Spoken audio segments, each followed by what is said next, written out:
pottery friends! Welcome to Tiny Chick Pottery. I'm Julie. Today I show you the results after the last video I did where I attempted to fix my pinholes. Did my solution work? And then I'll show you how I added water slide decals to my pottery, the problem that I had adding decals, and a cameo appearance by Lisa Long of longlastingdecals.com. She helps me with a solution to my problem, and I show you the firing schedule for Glaze Decals, and then of course the firing and the results of my decal firing. So to jump to the chapter of the video that you want to watch, use the drop down below the video to see the video comments, and I'll show you each chapter and at what moment I discuss each topic. For the firing schedule, I called Paragon, the makers of my kiln, to walk me through adding the new firing schedule to my kiln's program as Program 1. The lady at Paragon was super kind and helpful, so I recommend you calling your own kiln's manufacturer to help you walk through programming your kiln if you don't know what you're doing, because I definitely do not know how to program a kiln, even now. As you can see, I did get a pinhole on the outside of this, but it's not in a place that causes this product to be unusable, so I'm going to go ahead and leave it. I could dab a little glaze on there and run it back through a firing again, and that pinhole will heal. I've done it before. It works great. Sometimes I add a tiny little bit of Dawn dish detergent to the glaze just to make it stick better, because sometimes the glaze will pull away. Other people have other solutions, such as heating up the pottery. Here I show you my thermocouple and how it flakes off little dark bits sometimes onto my pottery, and that's just a thing. So that is the Smokey Merlot on the inside of this lidded jar that I threw on the wheel. And you'll see what happens to it later on in the video. So I didn't know if there were fumes or anything that get onto the outside of the pottery when you heat it in the kiln. So I used a little vinegar to swipe the surfaces clean before putting the decals on. It worked well. I could have used rubbing alcohol or water or anything. Let's head out to the pottery studio. My 80 square foot studio is in my backyard. That's George.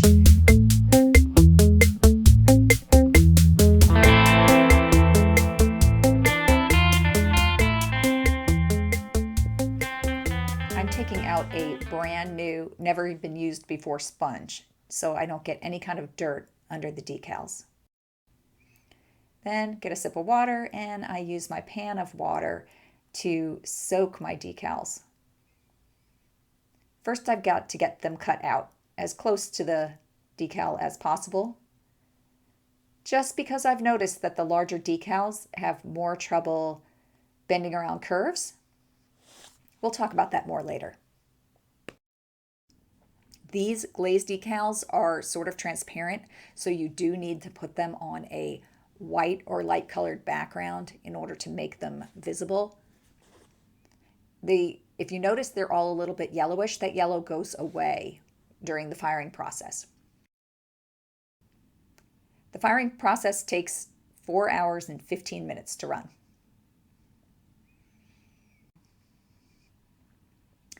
I'm moving my finger from the center out to make sure there are no water bubbles or air bubbles underneath the decal, because if there are, a hole will open up in that decal and it will ruin your piece. It will just look ugly. So I'm very careful to make sure the whole thing is pressed down. Tiny Chick Pottery also does illustrations. So people send me things that they want me to draw for them, and I charge them by the hour or I charge them by the job. So I made a sheet of illustrations that I emailed to Lisa Long, and Lisa Long has a special kind of printer that prints glaze decals. She sent me back the decal sheets, and I cut out these images from the decal sheets in order to show you how I add decals to pottery. I find that the less complex the sketch, the cuter they look on pottery for some reason to me. And I like to draw the character on a white background, which makes it easiest to cut out and then put onto a piece of pottery. I'm firmly pushing down on the decal and sliding my finger from the center to the edge. You want to make sure that there are no air or water bubbles underneath the decal, or it will burn up in that spot in the kiln and you will end up with a white spot where you were hoping for color. The real challenge that I found on these larger decals is going around curved areas. The decal just doesn't want to lay flat. So I contacted Lisa to explain to me how to get that decal to cooperate.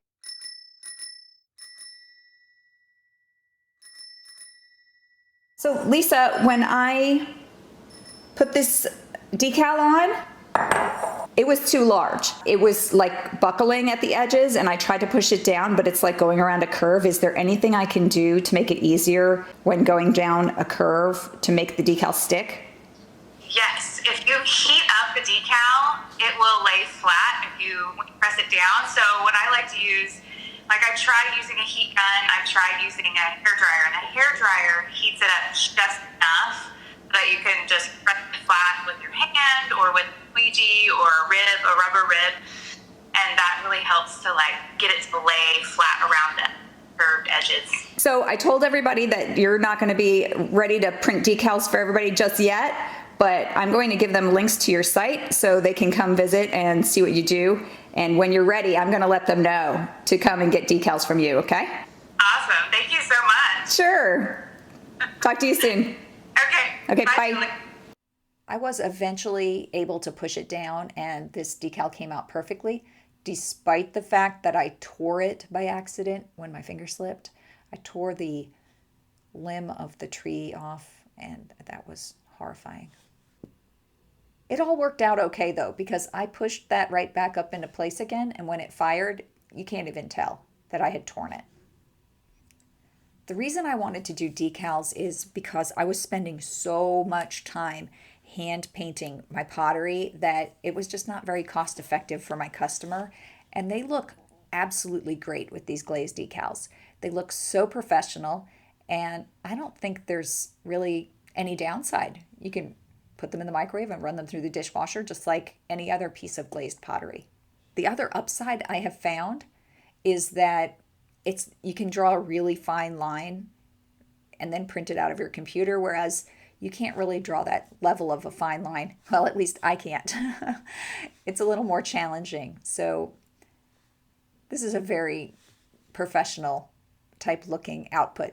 You could even put your customer's face on a piece of pottery if you wanted to, for whatever reason you might want to.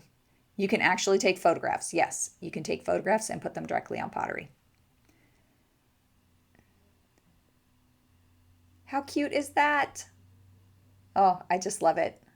I did put him on a little bit crooked, which irritates me, but hopefully my customer doesn't notice. And here's where I ran into trouble. This decal is rather large and my bowl is very curved. So the decal didn't want to behave nicely around those curves. And that is why I called Lisa to find out what is the trick to getting a larger decal to lay down without buckling at the edges. Because if you leave it buckled, or it is burning out and it will look terrible. We need to talk a little bit about the process. The first thing I did was throw this piece of pottery on the wheel, and then I bisque fired it. And then after bisque firing it, I painted it in white glaze all over 3 coats.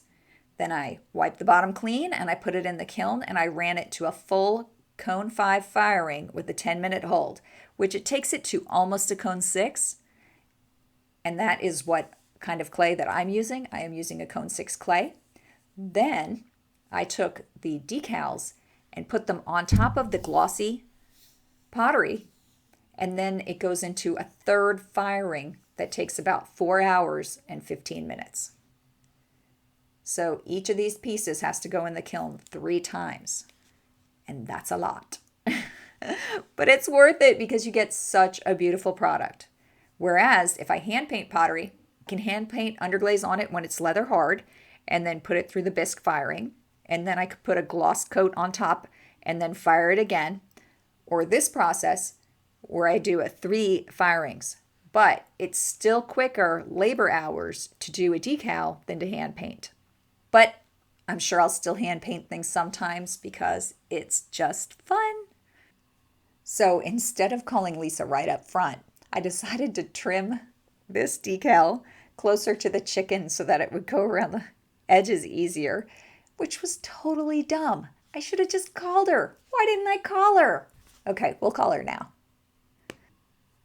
The smaller decals go on so easily. You basically stick them on and press them down and just work your finger out to the edge and they're on.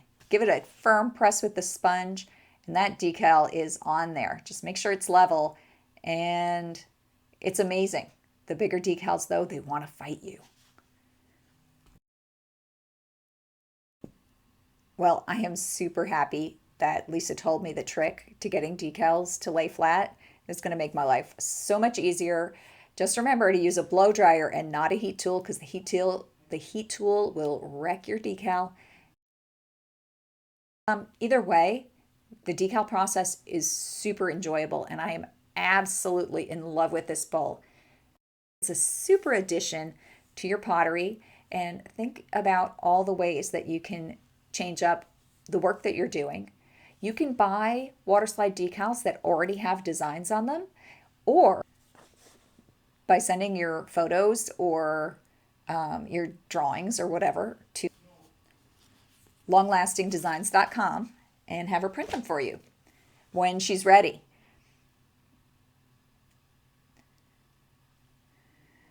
Probably around the time that this video releases, Lisa will be ready to sell decals to the general public. There were just a few other little things that she needed to add to make sure that she's ready to go or something like that. I don't know. I don't know why she's not ready. She should be ready by now. Lisa, we want decals. We want decals. We want decals. Okay. Cut that crap. Okay. So yeah.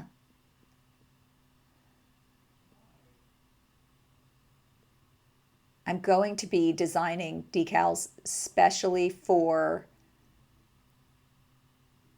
I'm going to be doing new doodles especially for pottery, but for right now I just took doodles that I'd already drawn for other projects and added them to just to see how this worked and whether or not I liked it, and I absolutely love it. So I am in the process of designing more doodles to go on pottery. If there are special decals that you would like drawn for you, I think I can probably make that happen.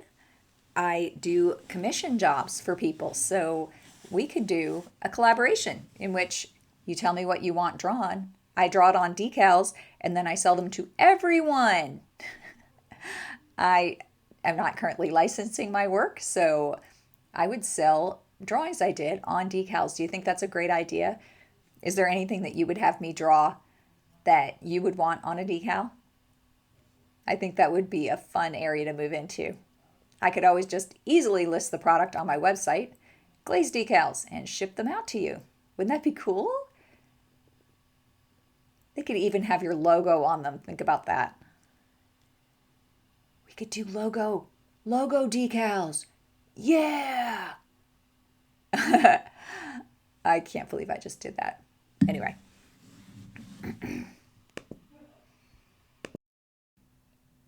Okay, I just got these decals on here. They're probably still wet, but I cannot wait, and I'm just going to go ahead and fire them right now. Here's the firing schedule.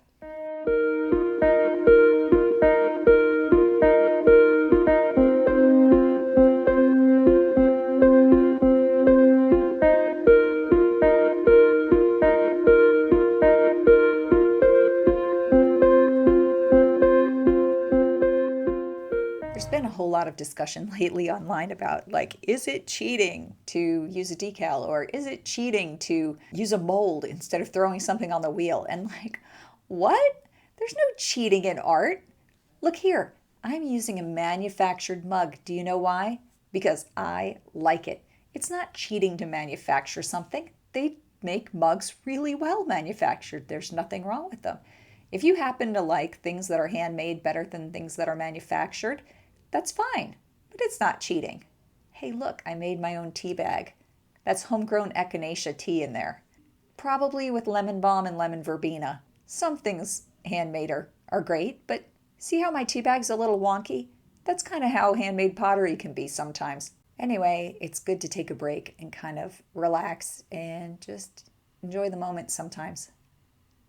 See that adorable little heart in the bottom of my cup? I love that. And now I'd just like to show you, I unloaded the kiln and I'm super pleased with how my pottery came out with the decals on it. They all stuck down perfectly, even though I struggled with the larger decals.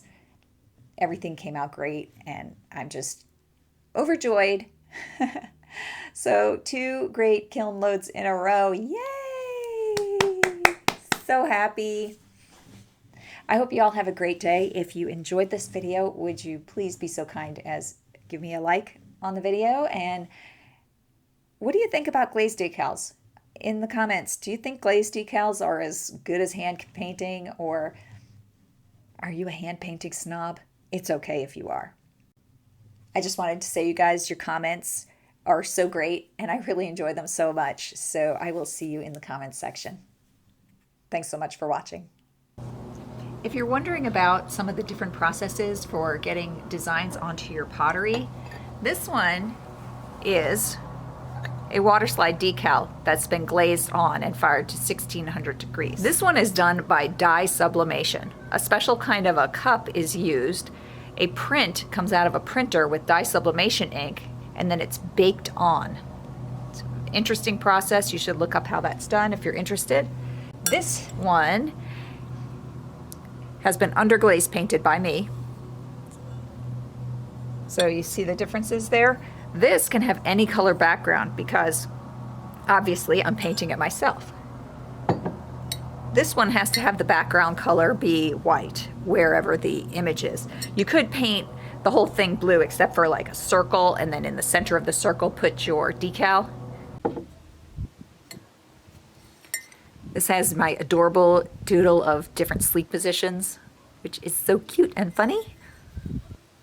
And I've got a toothbrush with toothpaste, some flowers, and my bunny slippers. I actually own those bunny slippers, and that's my doodle. So the pottery price has to be much higher than a price for a decal that you can do a number of times over and over again very quickly. This one, of course, you saw me put this decal on. Smokey Merlot does not like to be refired up to 1616 degrees. The inside did not go back in the kiln, and the Smokey Merlot is fine. I drew this design and sent it to my friend who does dye sublimation. She printed it out on her dye sublimation printer, which is basically an inkjet printer with dye sublimation ink in it. She tapes the design on. There may be a chemical, I'm not sure. It's baked to a certain temperature, and then your decal is semi-permanent. If you hand wash this design will last forever. But if you wash it continuously in a dishwasher or in the bottom rack of the dishwasher, this could fade and then disappear eventually. The decals are not going to be damaged in the dishwasher. And the underglaze, are you gonna really put a hand-painted underglaze mug in the microwave? No, you can put it in the dishwasher, that would be fine. Just boiling fluids in very expensive mugs is not a good idea. I almost forgot to show you the bowl that I was doing during the video. Some little chickens, eggs, my dancing chicken, which is my favorite. Some little dudes, some more little dudes. Apron, macarons, yum, cake, unicorn cake, and there's the mixer, just like they were in your drawing. I just want to show you what happens when you don't firmly get that pressed down and there could be an air bubble or a water bubble underneath. The decal burns away in that spot, so firmly press it down and make sure it's really making contact. But it is really cute with those low-carb apples. Extra worms means lower carb.